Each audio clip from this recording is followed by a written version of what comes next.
¿Ok? Ahora, tenemos, por supuesto,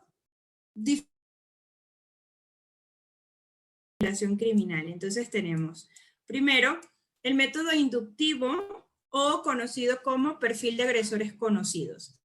Tenemos el método deductivo o conocido como el método de estudio a los agresores desconocidos. Y tenemos el método de perfilación de perfil geográfico. El método inductivo o el perfil de agresores conocidos, fíjense lo que se hace. Se traza el perfil del delincuente a partir de características conductuales y demográficas que comparte con otros delincuentes que ya han sido previamente estudiados, ¿ok? Y que encajan en el mismo patrón de conducta, ¿ok? De este sujeto que se está persiguiendo. Casos como, por ejemplo, bueno, los casos de pedofilia, ¿no? Suelen ser similares.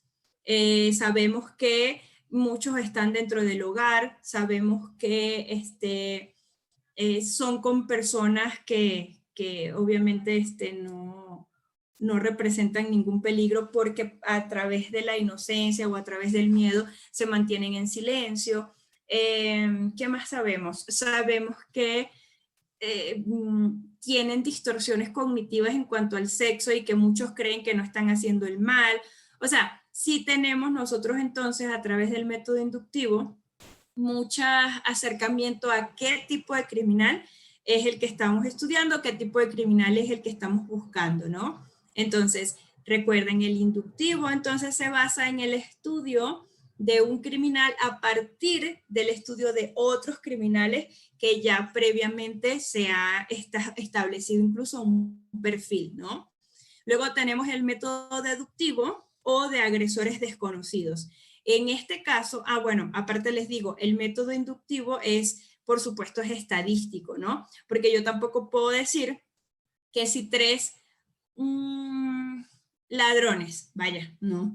Tres personas que cometieron robo, son altos y atléticos, resulta que todos los altos y atléticos, como las teorías antiguas de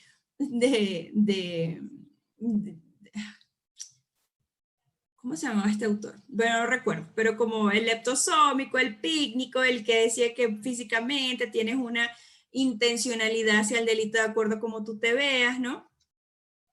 No se trata de eso, se trata de buscar datos estadísticos, estadísticamente comprobable, ¿no? 200 personas que hemos evaluado, 200 ladrones, resulta que están entre los 18 y los 21 años. Todos son consumidores de droga y todos lo hacen por la oportunidad y no por dolo, no por alevosía. Bueno, entonces ya tenemos de dónde agarrarnos para decir, bueno, pues sí, este es un chico oportunista, ¿no? Los ladrones oportunistas. En el caso deductivo es diferente, ¿no? En este caso no se toman como referencia datos estadísticos basados en casos similares anteriores, sino que se realiza un análisis exhaustivo de la escena del crimen, de la victimología, porque se tiene que estudiar entonces a la víctima para saber qué tipo de criminal ha cometido el delito, ¿no? Y de los datos proporcionados por la policía científica. De esa forma se empiezan a deducir las características psicológicas y conductuales del criminal. Y con el método de perfil geográfico se trata de relacionar la ubicación de la escena del crimen con el lugar de residencia del autor, basándose en la idea de que los agresores actúan en un lugar y un momento y que todo tiene un significado personal para ellos. ¿Ok? Entonces estos son los tres métodos, los principales métodos, ¿no? Los principales métodos usados en las técnicas de perfilación criminal. Ahora, ¿para qué se usa la técnica de, para qué se usa el profiling o en qué lugar es aplicable? Es aplicable en el estudio de los crímenes violentos y seriales, en la identificación del autor y eliminación de sospechosos. Se estudia también para tener técnicas investigativas con base en la investigación, en la identificación del tipo criminal. Se intenta provocar al agresor a través de los medios de comunicación y por eso les traigo el ejemplo del criminal que les puse hoy, ¿no? Se prepara para los interrogatorios y bueno, se justifica la solicitud de otras pruebas a través de esto, ¿no? Bueno, se pueden utilizar pruebas psicológicas o pruebas incluso neurológicas, ¿no? Entre otros. Entonces, la técnica del perfil criminal, fíjense que no solamente se usa para los crímenes violentos y seriales, ¿no? También se usa para todos estos que les acabo de poner acá. Ahora, vamos con un caso rapidísimo para que ustedes vean un poquito cómo también ciertos criminales se la ponen difícil a la técnica del profiling, pero no tan difícil. Edmund Kemper, si ustedes quieren saber más de Edmund Kemper, vean la serie Mindhunter en Netflix, esa sí se las recomiendo. Lamentablemente ya no sacaron más temporadas, pero al menos en la primera y en la segunda aparece Edmund Kemper y ahí nos narran un poquito la historia de este criminal, ¿no? Esto lo dijo él. Fíjense que es lo que dice. Esto también lo extraje lo extraje de Garrio Genovés. Dijo, siento que esto que voy a decir suene muy frío, pero yo necesitaba tener un tipo particular de experiencia con una persona y para poseerla de la forma que yo quería, tenía que extraerla de su cuerpo. Ahora, fíjense que esto, él lo dijo en una entrevista y esto quedó y esto está en muchos libros. Ahora fíjense qué es lo que él hacía para tener esta experiencia de extraerla de su cuerpo, ¿no? Y que nosotros vemos acá, nosotros vemos que dice, siento que esto vaya a sonar muy frío, o sea, lo siento, qué pena, ¿no? Así como dice en Colombia, qué pena con usted, pero a todas las maté, ¿no? O sea, fíjense el nivel, por favor, es lo que quiero que ustedes empiecen a introducirse en este mundo si es que van a continuar con los diplomados, porque esto es lo que nosotros hacemos en los diplomados, ¿ok? Que desglosamos estos discursos. Entonces, él pareciera que sabe que lo que dice es totalmente fuera de empatía, es totalmente cosificador, porque pues se disculpa antes de empezar, ¿no? ¿Cuáles fueron los delitos? Pues fíjense, en mayo de 1972 y febrero de 73, Kemper mató a diversas estudiantes que se encontraban en la autopista, a las cuales llevaba a zonas rurales aisladas para matarlas, acuchillándolas con arma de fuego o asfixia y después las trasladaba a su apartamento donde practicaba necrofilia para después desmembrar sus cuerpos, ¿no? Usualmente arrojaba los cuerpos desmembrados a barrancos o los sepultaba en campos, pero en cierta ocasión usualmente hacía algo, pero en cierta ocasión, ¿ok? Enterró la cabeza de una víctima de 15 años en el jardín de su madre en una especie de broma divertida, ¿no? Y él entonces señaló que su mamá siempre quiso personas que la admiraran. Bueno, pues enterró la cabeza de esta chica de una forma que pudiese ver hacia dónde estaba la mamá. O sea, fíjense que aquí hay un cambio. Hay un cambio de si usualmente arrojaba los cuerpos a tal lugar, ¿qué pasó? ¿Qué pasó este día en específico? ¿Qué pasó ese momento? Que entonces cambió. Asesinó a 6 colegialas, incluyendo 2 estudiantes de la Universidad de California, donde trabajaba su madre, y una del Cabrini College. Reveladoramente, después de discutir con su madre, era cuando cometía los asesinatos. Otro dato más. ¿Ok? Otro dato más, o sea, después de las peleas con su mamá, algo ocurría y entonces él iba y esta fuerza que no podía contener la desplazaba hacia adolescentes, ¿no? Durante su juicio intentó alegar locura, pero fue hallado culpable por 8 cargos de asesinato. Pidió la pena capital, pero en ese momento estaba suspendida la pena capital y recibió pues cadena perpetua. Oh, no puede ser. Ok, no les puse lo... Ay, Sol. No les puse lo que quería... A ver.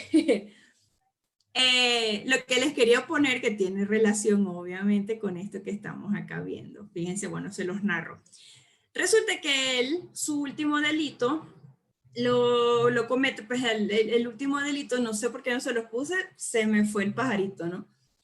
Mata a su mamá, ¿ok? Es como lo cumbre. Mata a la madre, hace un montón de cosas con el cuerpo de la madre, ¿ok? Pero, o sea, es el mismo ritual. La mata, la desmiembra y, bueno, hace cosas terriblemente con las partes del cuerpo de la mamá. Luego llega la mejor amiga de la mamá y también la mata y se va en el carro. Para ese momento ya en la radio estaba, bueno, para ese momento me refiero en ese periodo, ¿no? Entre el 72 y el 73, Ya muchas emisoras de radio lo llamaban el asesino de las colegialas, lo llamaban el asesino, ¿no? Estos nombres que ya les digo, amarillistas. Y por supuesto a él le gustaba, porque la mayoría de estos delincuentes, así como Edmund Kemper, son narcisistas. Entonces ese día que él mata a la mamá y a la mejor amiga de la mamá, él pone los cadáveres en el carro, empieza a manejar y empieza a buscar por emisoras de radio a ver qué están diciendo de él. No, y resulta que en ninguna emisora de radio estaban hablando de él. Y él dice, ¿cómo que no están hablando de, o sea, las cosas tan horribles que he hecho y no estén hablando, no le estén dando importancia a esto? Llamó por teléfono, ¿no? Y dijo, ¿cómo no le están dando importancia al asesino de las colegialas? No, pues, bueno, es que soy yo. Entonces, fíjense lo curioso, y acá es donde les digo, ¿no? Que algunos de los usos de la técnica de la perfilación criminal es provocar al agresor. ¿Por qué? Porque es jugar con el ego del agresor. Y en este caso de Edmund Kemper fue súper como, es el ejemplo que mejor encontré para ponerles cómo funciona el ego en los delincuentes. Imagínate, él sube al carro y dice, ¿cómo no están hablando de esto tan feo? Tiene conciencia, ¿no? Tiene conciencia, sabe lo que está haciendo, es un narcisista, es una persona perversa, ¿no? De estructura psicológica perversa, pero decide confesar los delitos porque nadie estaba hablando lo suficiente de él en la radio, ¿no? Entonces, bueno, esto se los puse no solamente para que vean lo que en clase siempre nosotros analizamos casos, sino para que vean que sí, ¿no? Que sí se usa la técnica para esto y para que ellos digan, uy, no, no puede ser que no estén hablando de mí. O incluso para que digan, en esta parte de provocar al delincuente, también les recomiendo una película, se llama El secreto de sus ojos, ¿ok? Y en la película sucede algo similar. La jueza en ese momento provoca al delincuente, es una película también, es una película muy buena, la verdad que se las recomiendo. Entonces ella genera una provocación en él para que él pueda confesar y la provocación va dirigida hacia su pene, ¿no? Entonces ella va y lo ataca con su miembro y dice, no, pero ¿cómo va a ser este? Mira, por favor. Y el tipo se enoja tanto, bueno, ya les conté la película, qué grosera, pero bueno, el tipo se enoja tanto que, bueno, y eso es jugar con el ego, es provocar esto en el delincuente, ¿no? Bueno, esto nada más se los puse acá, en clase siempre nosotros analizamos, fíjense acá es como los que no han venido a clase, pues esto yo siempre les hago estas preguntitas, son como los trabajos que les mando a los chicos en las clases del diplomado, ¿no? Ahora vámonos con el acto criminal en sí. El acto criminal, esto también se hace dentro de la técnica de perfilación criminal, ¿no? En el acto criminal se evidencian o se van a analizar dos elementos, ¿no? Elementos modus operandi y elementos firma del delincuente. En el elemento modus operandi nosotros tenemos el cómo del delito y en el elemento firma del delincuente nosotros tenemos el porqué del delito, ¿ok?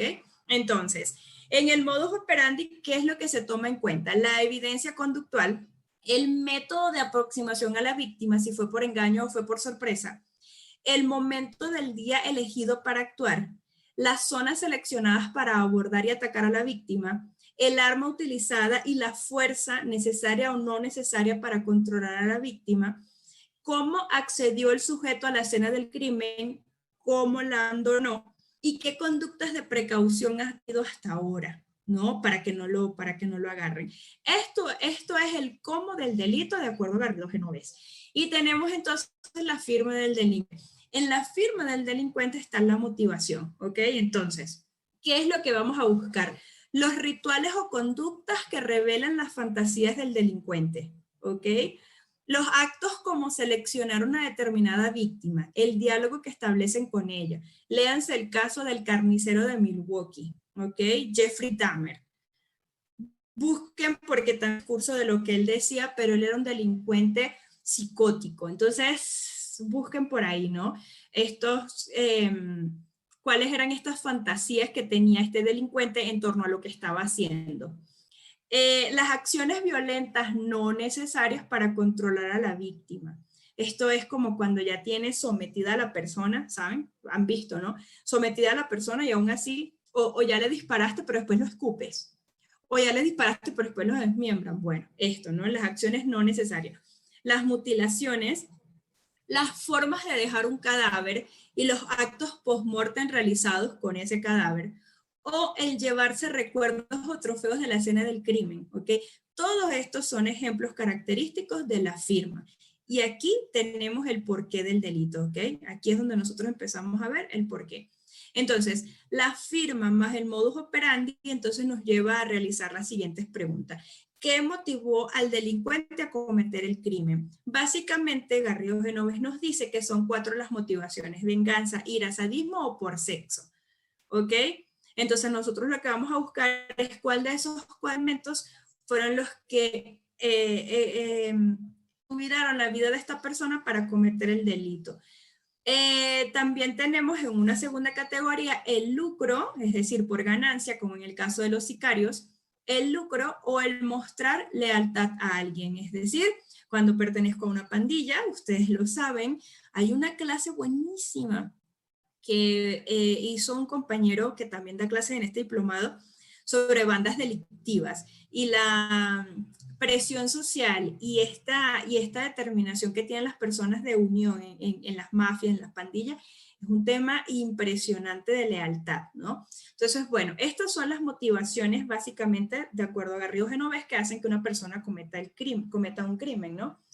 El control, la necesidad de dominar, de ser alguien diferente, mucho más poderoso, de querer trascender la vida convencional que se lleva y aspirar a ser algo más que un ser humano sometido a la moral y a las leyes. Esto es en el caso de homicidas seriales y de violación.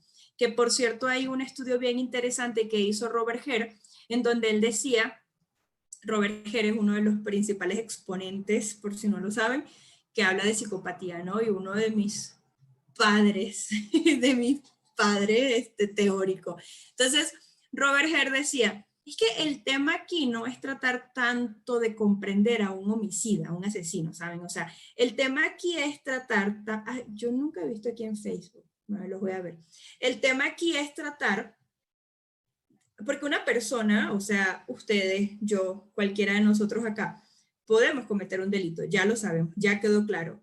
Entonces, dice Robert Hare, tal vez sembrar como toda nuestra experticia en un solo caso, de un solo homicidio, pues tal vez no sea tan importante como si estudiar las razones de un homicida serial. Él decía, eso sí tiene que, de alguna forma, hace que el cerebro nos explote y que digamos, pero ¿por qué? ¿No? ¿Por qué matar a 2, a 3 de esta misma forma? Entonces él dice, un delito se puede entender, la serialidad del delito es lo que llama la atención y es donde nosotros vamos a poner la lupa, ¿no? Esto lo dice Robert Hare. Entonces, bueno, tiene que ver entonces también con esto que nosotros hacemos al acercarnos a la perfilación criminal.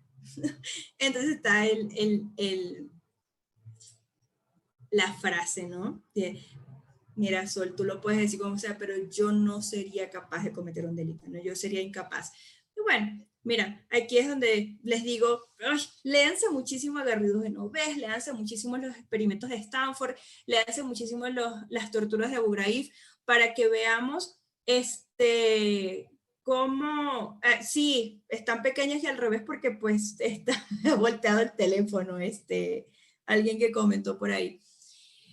Porque no estamos tan lejos, ¿no? Y entonces por eso también les hablé del enfoque situacional, porque es importante también comprender que tal vez yo no sería capaz en este contexto donde estoy, pero en otro contexto sí sería capaz. Entonces nada más se los dejo allí, ¿no?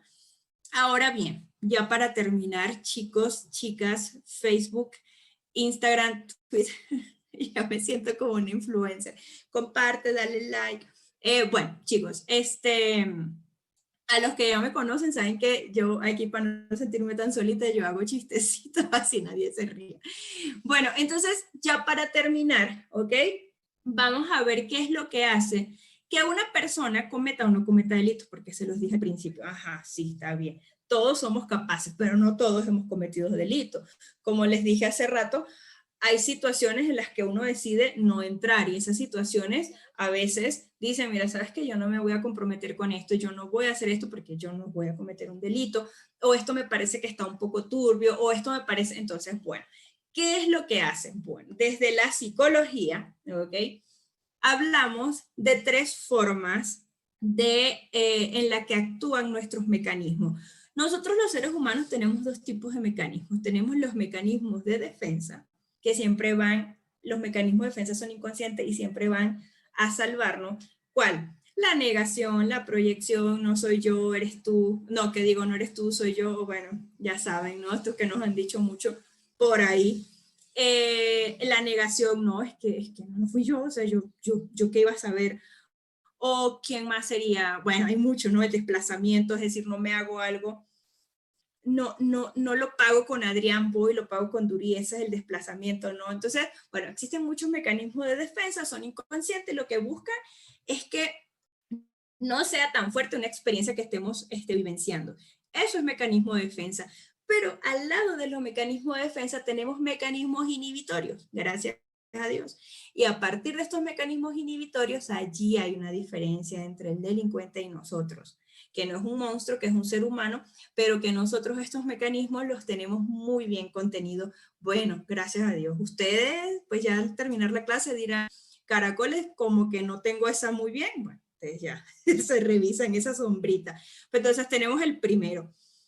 Tenemos una violencia excesiva de los mecanismos instintivos, violencia excesiva de los mecanismos instintivos, emocionales y primitivos. Entonces, en este caso, cuando la persona actúa porque los mecanismos instintivos son excesivos, son muchos y no los puedo controlar, el delito se comete con una impulsividad desbordante y avasalladora. Entonces la persona dice, qué pena, de verdad, no sé qué pasó, no lo pude evitar.